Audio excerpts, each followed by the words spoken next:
Ravens appear to have their QB of the future in Lamar Jackson. Last night, Lamar was 6 for 10, 58 yards passing, another 14 yards on the ground. Also had a nice touchdown run that was called back. After taking over the starting role last season, Lamar went 6-1 to end the season and make the playoffs.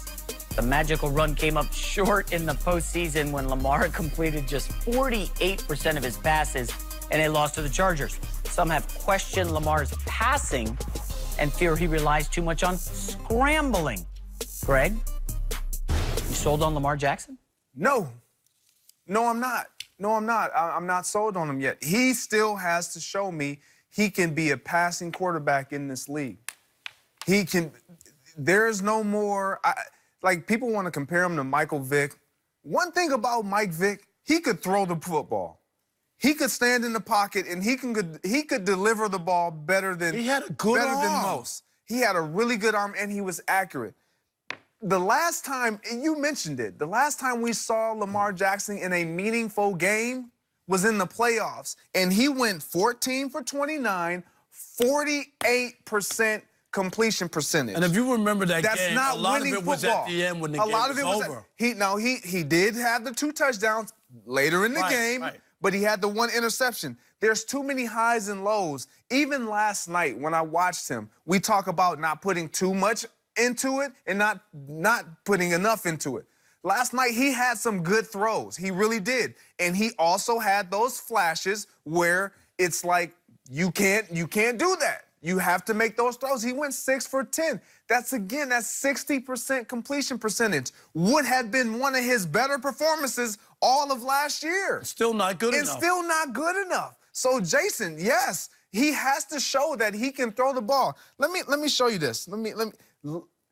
Joe Flacco last year passing, when he was with the Baltimore Ravens, their passing yards per game was at 273 passing yards per game. 61% completion percentage. Lamar Jackson, last season, his average was 75 passing yards per game. 75 passing yards per game. 58% completion percentage. And you telling me I should be sold? Wait. Can you back up the records with Flacco and then with Lamar? I get the records. I get the records, but they were top 5 in almost every defensive category as a defense, and top 2 in almost every rushing category. So you relied heavily on your run game. Teams understand who you are. And from year to year, if you're not evolving, if you're not improving, and it starts with that quarterback position, that man right there, does he have the ability to do it? Yes, I've seen him do it, but he has to do it on a consistent basis. And until he does that, I'm not sold. I'm going to sit back in my chair, and I'm going to say, there go that guy again. Here's a time me and you agree, because I'm with you. I'm serious. He has talent. We already know that. Yes. He's a talented young guy. But Greg is right. You just can't run around. We saw in the playoffs when it mattered, all of a sudden, because he had a nice run to get them there after he took over for Flacco, and a lot of it he did by running around and doing whatever. But you're going to face the better teams, and they're going to make you throw the football. Yes. And that's where he has to. He has to make it at least to where people or teams feel like it's a legit thing that we have to defend the pass somewhat. Otherwise, we just load up and stop the run, which means you're going to stop them. And your defense can play well, Greg. You can run the football, eat up the clock. Still got to get points at some point, and you still got to throw the ball in the end zone. So I'm with you. I like him a lot. I was glad to see that little playoff push and run and what they did a year ago. But until he's really throwing the football and they can make him a threat both with his arm and along with his legs, and that he's not always just looking to immediately run every time there's a crisis, that sometimes stick in there and make a throw, I can't buy in it. I can't buy in it. I think I'm about 85% sold on Lamar Jackson. So nearly almost there. And I like the word you used, evolve. Unless you're ready to evolve as a quarterback. And if you look inside the Ravens offense this year, Greg Roman is taking the play calling duties. You guys remember Greg Roman, right? The offensive coordinator with Mr. Kaepernick in San Francisco. I think you guys got steamrolled by Kaepernick in the playoffs. Rob, you've been talking a lot about Kaepernick and how he was taking over the league and Ron Jaworski, blah, blah, blah. Well, when Kaepernick was dominating, Greg Roman was his play caller. Heavy on the run game. So what do the Ravens do in the offseason? They go add Mark Ingram from the Saints. They go add Justice Hill from Oklahoma State in the draft, a speedy change of pace guy to go with the Gus bus. 3 good running backs. But they also want to throw the ball more. Mark Andrews, their tight end, was really good last year. But they didn't really have much outside. So what do? They draft Hollywood Brown from Oklahoma, the great receiver who played last year with Kyler Murray. First-round pick. They also added Miles Boykin, really nice receiver. 2 guys who have shown well in the preseason. I'm telling you guys, Lamar didn't really have the weapons or the confidence to go down the field last year. I think this year they're a much more diverse offense under Greg Roman. I'm 85, almost 90% sold. So what's the issue? Is his accuracy good enough? Is his arm strong enough? What is the? I mean, listen, the accuracy. No, I'm asking about, yeah. Well, again, if the first place schedule is going to be key. Down the stretch last year, they played some bad run defenses and just trucked them. I mean, and they easily were able to run the football. But as you said, the playoffs against a great Chargers team, they put 6 defensive backs on the field and said, we dare you to run on us. And they had too much speed. Ravens couldn't run. Lamar wasn't ready to pass. But he had an off-season growth, added skill players. I'm confident that Lamar can get the job done. I like the Ravens this year. I don't love them as a Super Bowl team or anything. But Lamar Jackson, to me, he's the guy, no doubt, in Baltimore. This is going to be the approach of every defense he faces.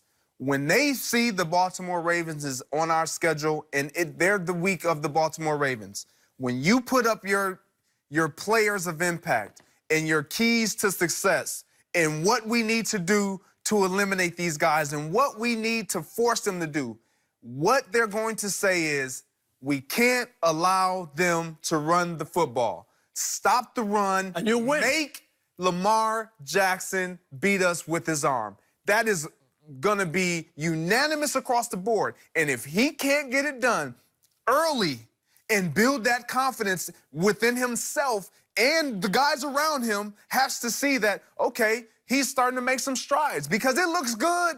And we can hear all about the great throws that he makes in practice in the preseason and all these things where defenses aren't showing you everything that they have, all their defensive packages and schemes. Yes, that's great, but can you do it when it counts? Because when those live bullets come and those guys start flying and you have to make those tight window throws, can you make them on a consistent basis? Can you sustain drives? Can you do it late in games when you're going to be forced to throw the football? Can you throw on 3rd down and get a first down? Like, this is a throwing league. Yes. This is not a running football. Don't get me wrong. They are a great running football team. Nobody is discounting what they can do running the football and rushing. But you're going to have to be able to throw the ball in the air to progress as an offensive passing unit in this National Football League. That's just fact. And for me to be sold on Lamar Jackson, he's going to have to show me more. You talk about the receivers that he has, or that they added. I mean, he had Michael Crabtree last year. He had Snead last year. He had weapons. We just never got to see them flourish because he couldn't get them the ball. So you ask any of those receivers last year how excited they were when they took that field. Wow, it was a rookie taking over mid-season. I get the rookie part, but he has a problem with delivering the football. And in this NFL, you have to be able to throw it. And you're right, Greg, defensively, even in their playoff game, if you really go back and look, you'll look and go, well, he threw 2 touchdowns, whatever. This was all after the fact, after the game was decided.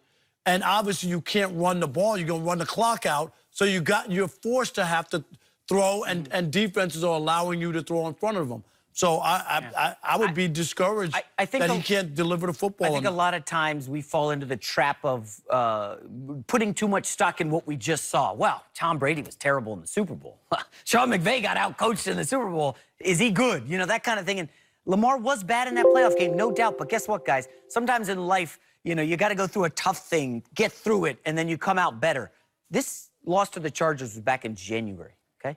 We're in August. He's had 7 months. Greg Roman, John Harbaugh, they've had 7 months to build that offense and craft and prepare. All right, how many new plays are we putting in when the defense puts 6 defensive backs on the field? Lamar just wasn't ready for it in that game. I think he will be ready for it this season. Jason, that all sounds good. But if he's not accurate, if he can't make the throws, I don't care what you're talking about. I don't care how many months. His months better have been spent throwing the ball accurately and putting the ball in pinpoint locations. Did you say you saw throws last night he missed? I saw last night he missed throws, and I'm not going to just sit here and knock him because he's missed throws, because every quarterback is going to miss some throws. You mentioned Tom Brady, Aaron Rodgers. They all miss the throws, but you have to make the ones that are given. And he had one last night over the middle where he threw it behind his receiver, and he could have potentially scored, but he missed them. It's throws like that that you have to make. When you're pressured and you have a hot receiver peeking off the ball and you miss them, you can't miss simple throws like that. He made some good throws last night. I saw some great things, but I still see the little nuances that are holding him back, which is his accuracy, his lack of accuracy. And Greg, if he ever works that out, he can be he would special. be dynamic. I totally agree because of what he can do with the football, running it. And then if he could really be accurate, throw the ball downfield and make defenses play him honestly and not cheat on him, then he could be a really good player. I'm with you. I'm looking forward to it. All right, Patriots head coach Tom Brady. That is a nice ring to it, what? right? Oh, my God. Yeah, Rob, I know you love that. I just threw up in my mouth. We'll see what Eric Mangini thinks next.